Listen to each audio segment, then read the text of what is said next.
Bom dia, boa tarde, boa noite, pessoal. A gente está de volta com o nosso podcast, o Unicast BVG, nesse ano de 2021. E para a gente começar com um grande estilo e para dar uma ideia para vocês do que vai ser a palavra durante o ano, a gente vai começar com a palavra do pastor Sidney, que ele pregou no último domingo, que falava da parte de 1 Pedro, capítulo 1, versículos de 1 a 12. E tá totalmente ligado do que a gente vai tratar esse ano. Vale a pena vocês ouvirem falar essa palavra. Então eu passo a palavra para o nosso querido pastor Sidney. Fiquem aí atentos e valeu, gente. Vamos lá. 1 de Pedro 1, de 1 a 12, diz assim: Pedro, apóstolo de Jesus Cristo aos eleitos de Deus, peregrinos dispersos do Ponto, na Galácia, na Capadócia, na província da Ásia e na Bitínia, escolhidos de acordo com o pré-conhecimento de Deus Pai, pela obra santificadora do Espírito, para a obediência a Jesus Cristo e a aspersão do seu sangue, graça e paz lhes sejam multiplicadas. Bendito seja o Deus e Pai de nosso Senhor Jesus Cristo. Conforme a sua grande misericórdia, Ele nos regenerou para uma esperança viva, por meio da ressurreição de Jesus Cristo dentre os mortos, para uma herança que jamais poderá perecer, macular-se ou perder o seu valor. Herança guardada nos céus para vocês, que mediante a fé são protegidos pelo poder de Deus até chegar à salvação prestes a ser revelada no último tempo. Nisso vocês exultam, ainda que agora, por um pouco de tempo, devam ser entristecidos por todo tipo de provação. Assim, acontece para que fique comprovado que a fé que vocês têm, muito mais valiosa do que ouro que perece, mesmo bem refinado pelo fogo, é genuína e resultará em louvor, glória e honra quando Jesus Cristo for revelado. Mesmo não o tendo visto, vocês o amam. E apesar de não o verem agora, creem nele e exultam com alegria indizível e gloriosa, pois vocês estão alcançando o alvo da sua fé, a salvação das suas almas. Foi a respeito dessa salvação que os profetas falaram da graça destinada a vocês, investigaram e examinaram, procurando saber o tempo e as circunstâncias para os quais apontava o Espírito de Cristo que neles estava, quando lhes predisse os sofrimentos de Cristo e as glórias que se seguiriam àqueles sofrimentos. A eles foi revelado que estavam ministrando, não para si próprios, mas para vocês, quando falaram das coisas que agora lhes foram anunciadas por meio daqueles que lhes pregaram o Evangelho pelo Espírito Santo enviado do céu, coisas que até os anjos anseiam observar. Obrigado, Senhor, por essa palavra, e nós te pedimos, em nome de Jesus, que ela se torne clara, aplicável e que faça diferença nas nossas vidas, que possamos recebê-la como palavra do Senhor. Oramos no nome de Jesus. Amém. Muito bem. Essa semana, na quarta-feira precisamente, nós tivemos uma experiência muito complicada, não é? A minha filha foi ao médico ali no Espaço Cerâmica, e eu estava na igreja, e estava previsto a sua consulta terminar lá pelas 5h30, e eu, então, cheguei em casa às 5 e pouquinho, mandei recado que eu ia buscar, mandei recado e não conseguimos. A Sana também tentou, não conseguiu. E a hora foi passando, e eu comecei a ficar meio apreensivo. Falei, eu vou certamente ela vai vir a pé, porque ela não gosta muito de dar trabalho para os outros. Aí eu fui, né? Fui de carro ali pela Amazonas, cheguei lá, falei para a Sana, olha, não encontrei, não. Aí já acionamos o meu genro, né, o marido dela, e a gente começou a tentar localizar. Ela falou, não, volta pela Guido Aliberti, que ela só conhece o caminho da Guido. E eu voltei, mas o trânsito parado, e eu comecei a ficar nervoso, 6h30, 7 horas, E eu saí ali pelo Jardim São Caetano e fui para casa. Ficamos lá em casa. A Sandra, já desesperada, deu a lógica, né? Mãe achando que ela já estava morta em algum mato, o marido achando que ela estava no shopping, né? E eu ali tentando administrar o que poderia ter acontecido. E tentando manter a calma, De vez em quando eu me trancava no escritório lá e parecia os marinheiros de Jonas. Eu clamava, fazia voto, esperneava, fazia tudo que eu podia ali para tentar ter notícia. Mas por que eu estou dizendo isso? Quando foi lá para as 20 para as 8, mais ou menos, eu já tinha concordado com a Sandra que alguma coisa tinha acontecido. O mundo que a gente vive é muito mal, né? E mesmo que ela viesse a pé, daria tempo de chegar. Só para avisar, ela chegou 15 para as 8. Ela tentou carregar o celular, não conseguiu pedir Uber, e não carregou, então não tinha como avisar, não tinha como pedir Uber, e resolveu vir a pé mesmo, mas já tinha saiu de lá, acho que 6 e pouquinho, foi 1h20 caminhando, né? No escuro da Guida Liberty ali. Mas chegou bem. Mas a minha netinha, de 7 anos, falou para a avó dela: vó, não se preocupa, não aconteceu nada com a minha mãe, ela é muito forte. Né? Então, daqui a pouco ela chega. E ela ligou para o pai, pedindo para o pai, assim que tiver notícia, ligar. Mas, tipo assim, para acalmar a avó, porque ela estava calma. E aí a Sandra me contou isso depois, eu fiquei pensando, né? Todo ser humano precisa de esperança para sobreviver ao caos. A gente conhece, né? Povos que conseguiram sobreviver a extermínio por causa da esperança que tinham, que estariam na sua terra um dia, que Deus já tinha prometido, e que de alguma forma eles não iam ser eliminados da face da terra. Todo mundo precisa sentir segurança no meio da violência. Às vezes a gente vê esses tiroteios que tem ali na linha, não sei se é vermelha, se é amarela, e as pessoas correndo e se escondendo ali no meio-fio, na divisória, no guarda-reio, e a gente vê, às vezes, mães com crianças que descem do carro e se debruçam em cima das crianças ali para dar um sentimento de proteção. Eu aprendi uma vez que, às vezes, a gente fala para a criança, vai atravessar no meio de um tiroteio e fala, não se preocupa não, que o pai está aqui, como se isso mudasse alguma coisa, não é? Mas, pelo menos, a criança tem uma esperança e vai mais segura. Então, tem gente que vive de falsa esperança, mas todo mundo precisa de uma esperança para poder ultrapassar. A gente vê, até pouco tempo atrás, aquelas questões na Síria, né? E como as famílias tentavam dar aí um pouco de segurança. Todo mundo precisa disso. Os leitores de Pedro precisavam de esperança e precisavam de segurança.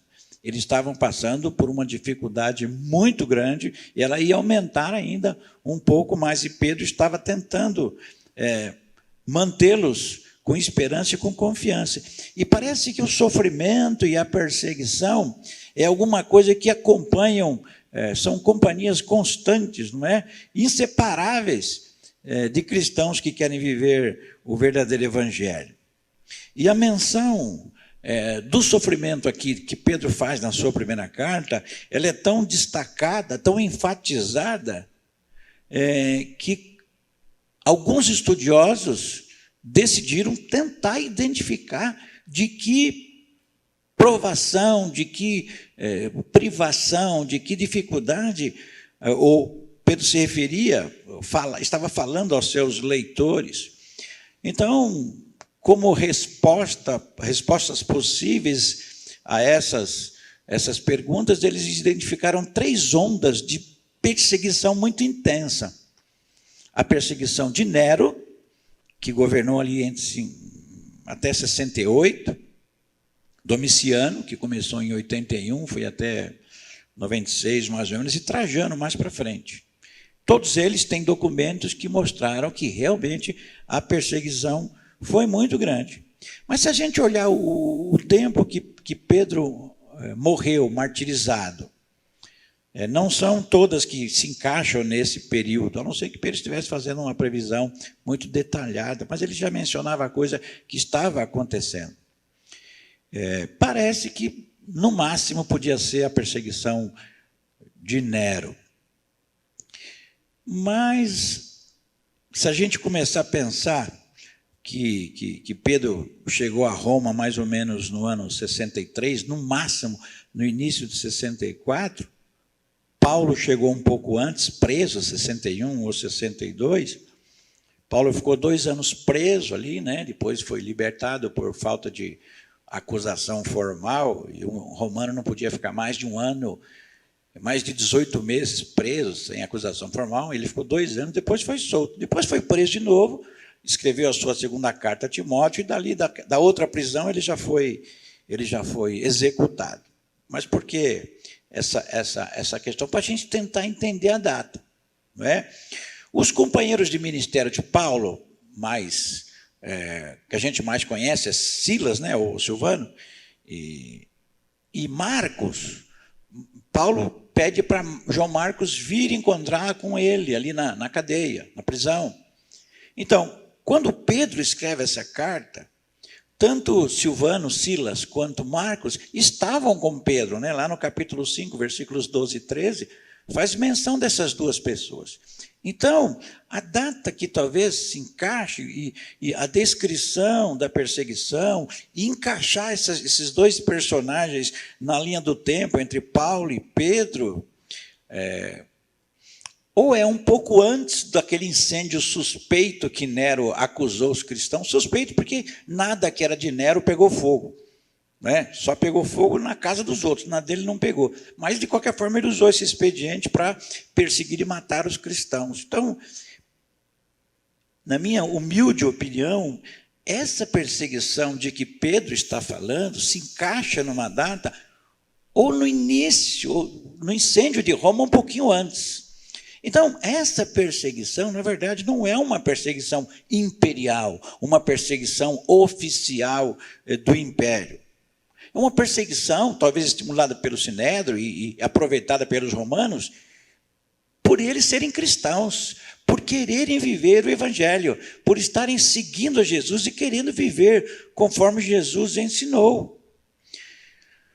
Então, essas são as pessoas, essa é a época, é a data que situa mais ou menos a carta de Pedro. E ele escreve para um grupo de pessoas que ele mesmo chama de peregrinos dispersos do Ponto, Galácia, Capadócia, Ásia e Bitínia, que não era o domicílio ministerial de Pedro, né? Não era bem a área que Pedro trabalhava, mas se fez necessário por causa da perseguição.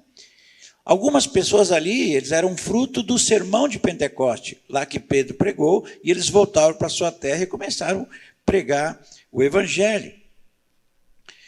E Jesus um dia disse para Pedro, e Lucas registra lá em Lucas 22, 32, Pedro, quando você se converter, quando te converteres, confirma teus irmãos. Então parece que Pedro colocou isso na cabeça dele. Uma das coisas que eu me comprometi com Jesus, que Jesus me pediu pessoalmente, é ajudar os meus irmãos a não desfalecerem na fé. E ele está fazendo isso agora. É isso que Pedro está fazendo. Tem perseguição com aquelas pessoas naquela região e ainda vai piorar quando vier a perseguição oficial, ou estava vindo a perseguição oficial do Império Romano. Então, como é que Pedro, lá de Roma, não é? Ele chama de Babilônia, mas lá de Roma, ele pode encorajar os irmãos da Ásia para que eles resistissem bem, para que eles suportassem, para que eles se mantivessem firmes em meio a uma situação tão adversa quanto a que eles estavam vivendo. E nos interessa muito saber como resistir em situações dessa natureza, porque é exatamente o tempo que nós estamos vivendo.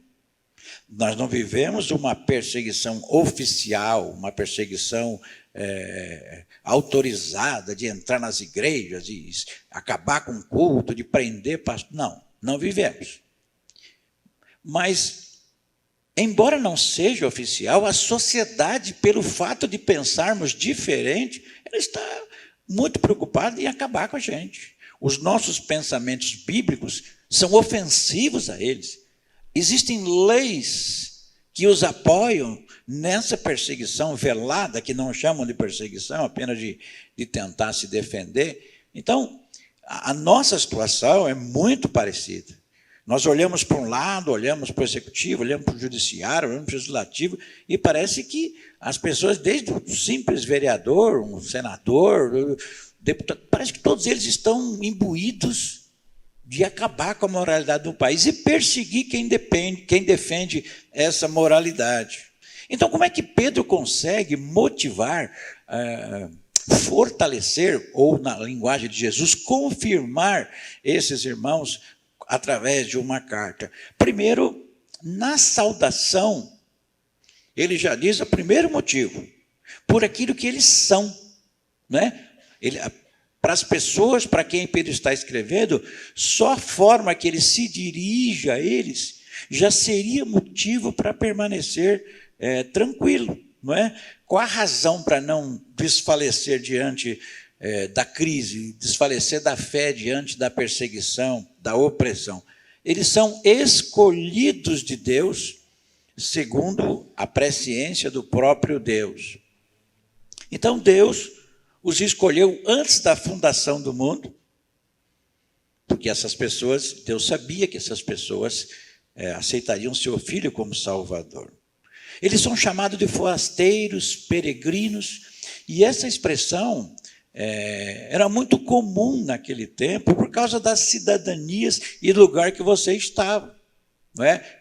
Por exemplo, existem cartas que Paulo escreve que fala que eles são forasteiros porque eles eram, por exemplo, cidadãos romanos por ser uma colônia, mas nunca tinham pisado em Roma. Então ele fala assim, vocês são cidadãos do céu, embora morem na terra. E eles entendiam bem isso porque eles eram cidadãos romanos sem nunca ter ido para Roma. Então quando Pedro fala, vocês estão aqui, mas não são daqui, e a definição de peregrino é exatamente essa, né? Aquele que está temporariamente no lugar que não é o lugar dele e que está caminhando na direção do seu destino definitivo. Então, vocês estão aqui, mas vocês não são daqui. Então, esse sofrimento é porque vocês não são daqui. Jesus orou assim lá em João 17. Então, esse é o produto, vocês são produto de uma ação conjunta da Trindade. Ele diz, vocês são escolhidos de acordo com o pré-conhecimento de Deus, pela obra santificadora do Espírito, para a obediência a Jesus Cristo e a aspersão do seu sangue. Então, aquilo que vocês são, já seria motivo para vocês suportarem essa provação, porque é normal isso acontecer. Aí Pedro diz o seguinte, a bênção de Pedro na sua saudação, ele disse, graça e paz vos sejam multiplicadas. O que uma pessoa precisa numa perseguição, numa opressão, é de graça e de paz. Ele diz que isso seja multiplicada a vocês. Eu estou dizendo que qualidades Pedro atribui a eles, que características Pedro atribui a ele, mas eu estou me referindo somente à saudação da carta. Porque ao longo da carta, Paulo chama de pedras vivas, de sacerdócio santo, nação real, sacerdote real, nação santa, povo adquirido. Então, Pedro vai aumentando esse ânimo para eles, mas já na saudação já apresenta razões de sobra para permanecerem firmes. Nós não precisamos de muito para passar por tribulações assim. O que nós somos é suficiente. O que precisamos é ser lembrado de quem nós somos. E isso precisamos sim. Nós não somos daqui, somos cidadãos do céu. Nosso lugar definitivo não é aqui. Somos salvos, somos santificados, somos protegidos no sangue de Cristo. E às vezes nós precisamos ser lembrados. Isso é natural do ser humano, não é? É por isso que existe o memorial da ceia, para lembrar que Cristo morreu por nós. Nós precisamos ser lembrados. Então, você olha para o lado e parece que não tem jeito, não é? Aí você lembra de quem você é. Aí você se anima. Uma outra forma que Pedro encontrou lá de Roma, de animar os irmãos ali daquela região da Ásia, foi por aquilo que Deus fez em nós. Versículo 3, que começa a doxologia da carta, aquelas expressões, os motivos de glorificação a Deus. Pedro fala da obra de Deus em nós. Ele diz assim: conforme a sua grande misericórdia, ele nos, estou lendo o versículo 3, ele nos regenerou para uma esperança viva por meio da ressurreição de Jesus Cristo entre os mortos. A obra que Cristo fez em nós, a obra que Deus, a operação de Deus em nós, não foi por merecimento, foi por misericórdia. Então não há o que a gente faça que possa merecer mais misericórdia ou desmerecer a misericórdia que Deus nos deu, porque a graça que Deus nos deu, porque é baseado na misericórdia dele, não é naquilo que no nosso merecimento. Ele continua dizendo, ele nos regenerou, não é? A palavra regenerou é renascido, né? Regenerado é renascido. Então nós somos gerados de novo, somos uma outra pessoa. Ele nos tornou uma outra pessoa, literalmente uma outra pessoa.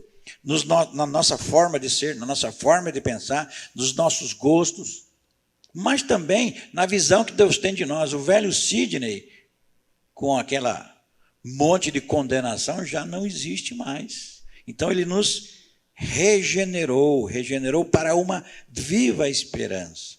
A nossa esperança não é mais nessa vida.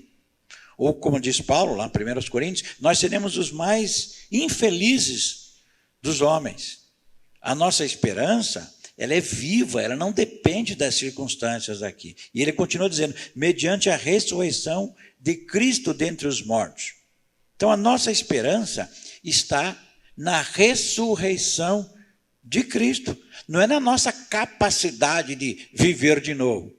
Não somos um exterminador do futuro, aquela pessoa que desmanchava e vivia de... Não, nós dependemos de Deus.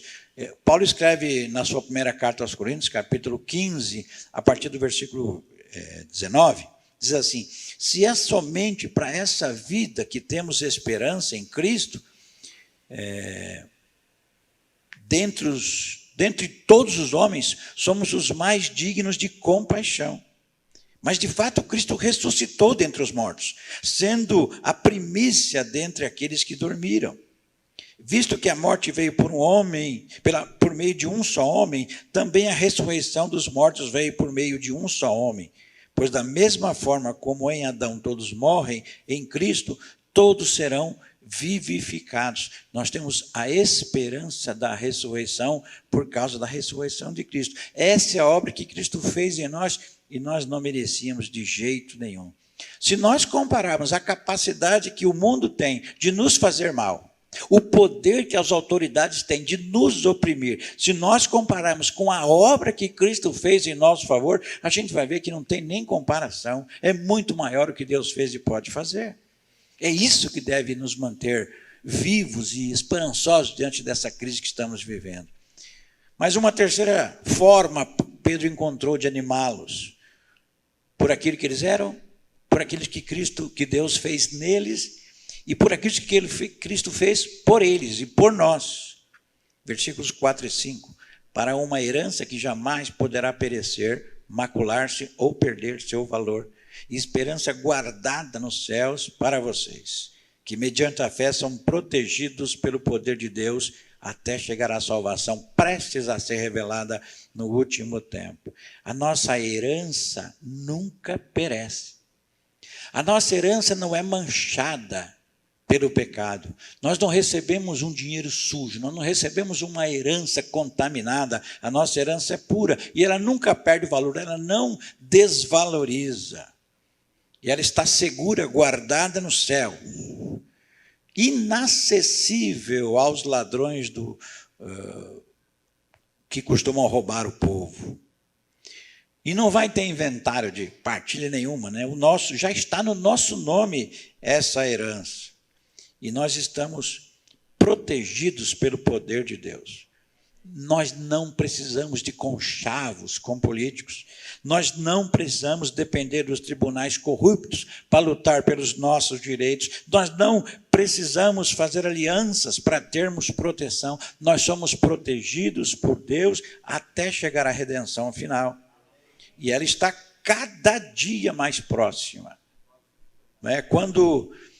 Quando a Bíblia fala, a nossa redenção está mais perto, quando no princípio cremos, é que o pensamento era de 3 redenções: a redenção do passado, do pecado que já foi resolvido, a redenção do presente, da possibilidade de não sermos escravos do pecado, a redenção futura, que é a redenção final. É essa redenção que está chegando cada dia mais próximo de nós. Então, quando nós pensamos o que os poderosos podem fazer por nós, quando nos abatemos por ter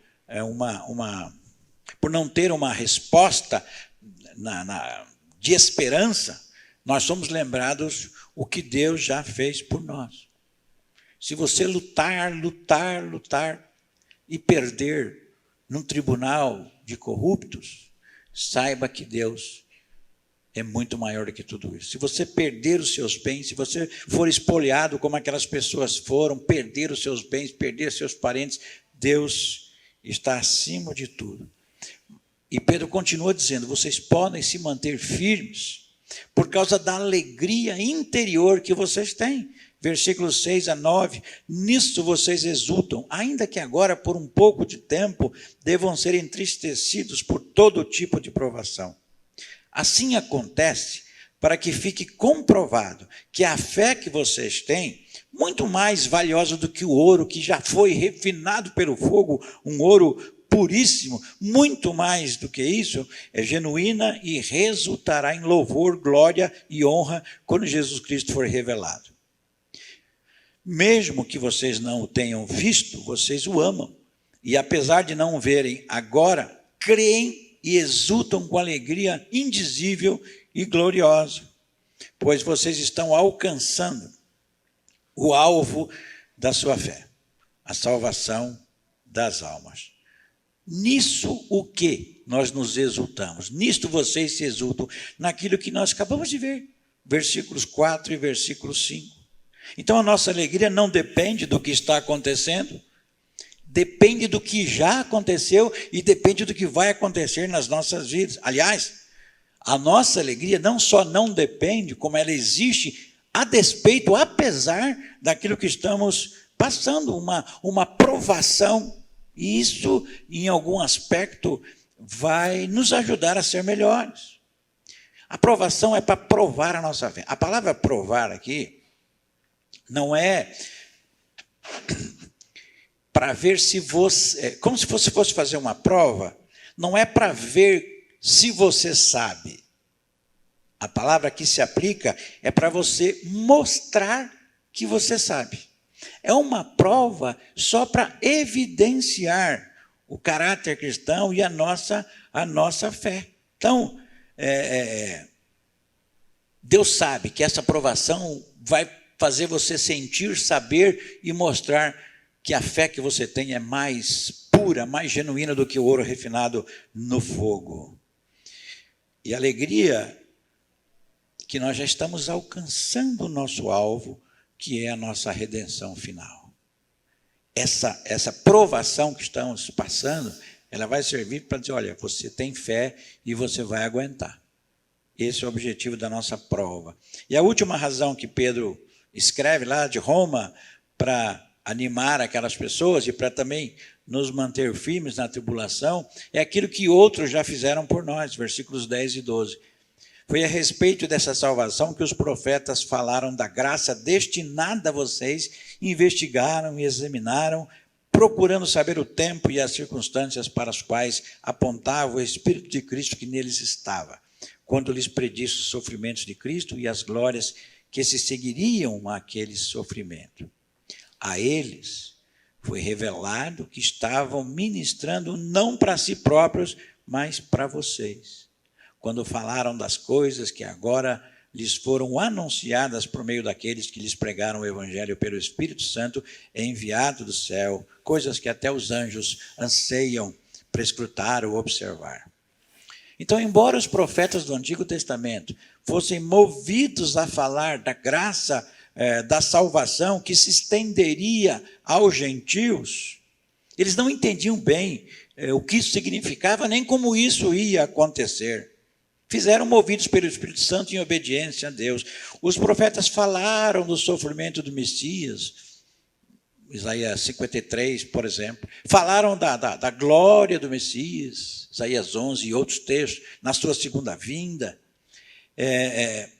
Mas eles não sabiam exatamente como é que essa graça ia se manifestar, pelo sofrimento lá na cruz do Calvário.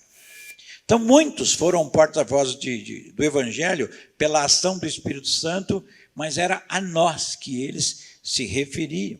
Somos resultado do esforço, do sofrimento e até do martírio de profetas e pregadores do Evangelho, para termos o que esperar, para termos em que basear a nossa fé em tempos difíceis como o de hoje. Eu gosto muito de estudar a primeira carta de Pedro, porque para mim ela é muito real. Eu sempre leio essa carta, e é uma coisa que a gente não tem como você fazer uma leitura neutra, eu já leio, a minha cosmovisão é que ela é num tempo anterior à perseguição oficial, que era a sociedade perseguindo os crentes, eram os poderosos perseguindo os crentes, pelo fato de serem crentes, e é muito parecido no cenário que estamos vivendo, e nós precisamos também ser fortalecidos todos os dias. E a lembrança do que eu sou, do que eu tenho, do que Cristo fez em mim, do que Cristo fez por mim, do que as pessoas fizeram para que eu chegasse e ter a certeza da minha salvação hoje, é isso que me mantém de pé, é isso que mantém o irmão de pé diante das perseguições. Eu, como você, sinto essa perseguição. Disfarçada, mas ela é uma perseguição real. Eles querem nos aprisionar numa mentalidade mundana, pecaminosa, antibíblica, suja, desonesta. Somos hostilizados pelo que somos, pelo que cremos, pelo que sentimos. Não fizemos nada para eles, mas eles nos odeiam, porque é assim. Era assim e continua sendo assim. Mas Deus já nos deu todos os recursos para que nos mantenhamos exultantes, mesmo diante de perseguição, de dificuldade como essas que estamos vivendo. Essas provações, quando as vencemos pelo poder que há em Deus e em Cristo, elas nos mostram que nós chegaremos até o final e tomaremos posse da redenção definitiva do nosso corpo. É para isso que serve essas coisas. Sem prova, a gente nunca saberia se a gente pode ou não suportar aquilo que vem pela frente. Eu quero concluir dizendo o seguinte: a palavra de Deus, ela é sempre atual. Não é um livro que conta histórias de heróis, de pessoas ou de povos diferentes. É uma palavra que ela tem, por ser uma palavra eterna, ela sempre tem uma mensagem para nós. Sempre tem uma mensagem para nós. E hoje Deus nos dá algumas oportunidades. A primeira oportunidade é o seguinte: se você já está em Cristo, se você já é povo de Deus, nação santa, povo escolhido, sacerdócio santo, se você já é peregrino neste mundo, tem consciência de que a sua pátria celestial, está sofrendo essas perseguições ideológicas, assédio moral, opressão espiritual. Se você está passando por isso, Deus quer te fortalecer nessa manhã pelas lembranças que Pedro nos traz sobre quem somos, o que Deus fez em nós, o que Deus fez por nós, a alegria que Ele põe em nós, que não depende das circunstâncias, e pelo que as pessoas fizeram para que o Evangelho chegasse a nós. Então, essa mensagem de Pedro é para te lembrar isso. Se você ainda não entregou sua vida a Jesus, está completamente sem esperança, você se sente sem nenhuma perspectiva e vai sofrer, não tem uma esperança, não tem algo que te fortaleça. Pedro está dizendo, se você entregar a sua vida a Jesus e confiar no sacrifício da cruz, aquilo que tinha sido operado nos crentes da Ásia, isso vai acontecer com você também. Você pode sair daqui com a força de quem é cidadão do reino e que Deus está trabalhando por você e que nada que esse mundo faça vai poder tirar a tua paz. É simples, é só aceitar Jesus. Agora, se você já é povo de Deus, se você se sente realmente um peregrino, um caminhante aqui, um forasteiro nesse mundo, que você tem certeza que nada vai te abalar, você está passando por essa dificuldade, por essa opressão, exultando a Deus por causa da confiança que você tem, a mensagem é para você compartilhar isso com outras pessoas. As pessoas não podem andar nesse mundo sem esperança. As pessoas não podem morrer sem certeza de salvação se você está fortalecido no poder de Deus. As pessoas não podem viver desesperançado à nossa volta. Então Deus está te chamando para a tarefa que Pedro assumiu. Confirma teus irmãos, fortalece os fracos, relembra os desesperançados, anuncia as boas obras, as boas novas aos perdidos. A gente vai ter que viver de qualquer jeito, não é? Eu já contei essa história algumas vezes. Uma vez eu fui dar um treinamento numa empresa e encontrei uma pessoa que me conhecia, era membro inclusive da Vila Gerte, isso 20 anos atrás. E aí ele, conversando, ele falou, eu entrei na faculdade de Direito, não é? Eu falei, poxa, eu tinha tanta vontade de fazer Direito. Quando eu me formei no ensino médio, eu achei que eu ia fazer Direito. Acabei indo para a faculdade de Engenharia e abandonei e tal. E a minha professora disse, você tem que fazer alguma coisa que você se valha do seu poder de argumentação, do seu pensamento lógico, não sei o quê. Mas eu não escutei. Acabei sendo um pastor, que eu tenho que viver de palavra do mesmo jeito, né? E ele falou, eu falei, mas rapaz, 5 anos, né? Eu já estou, isso 20 anos atrás, já estou meio passado, vai entrar na faculdade mais 5 anos. Aí passou o tempo, não via mais ele. Todo dia eu vim aqui numa das minhas férias, encontrei ele aqui. Falei, e aí, rapaz, como é que está a faculdade? Ele falou, que faculdade? Falei, de Direito. Desistiu? Não, já terminei, já fiz exame na ordem, estou divulgando. Mas já passou. Ele falou, pastor, o tempo passa de qualquer jeito, fazendo ou não. Os dias vão se seguindo e eles vão acontecer, a opressão vai continuar, a dificuldade vai continuar, as lutas vão continuar. Agora, depende como você vai viver esses dias. Você tem que se preparar para viver esses dias, porque eles vão continuar. Não é porque você não acredita em determinada coisa que ela deixa de acontecer. Não temos esse poder ainda. Então, vamos viver dia a dia, sabendo que Deus está nos dando esses dias, e Ele está cuidando dos nossos dias. Que esse tempo difícil que a gente está passando, se ele não melhorar, nós temos que melhorar, exultar, como Pedro está aconselhando, apesar de toda a luta.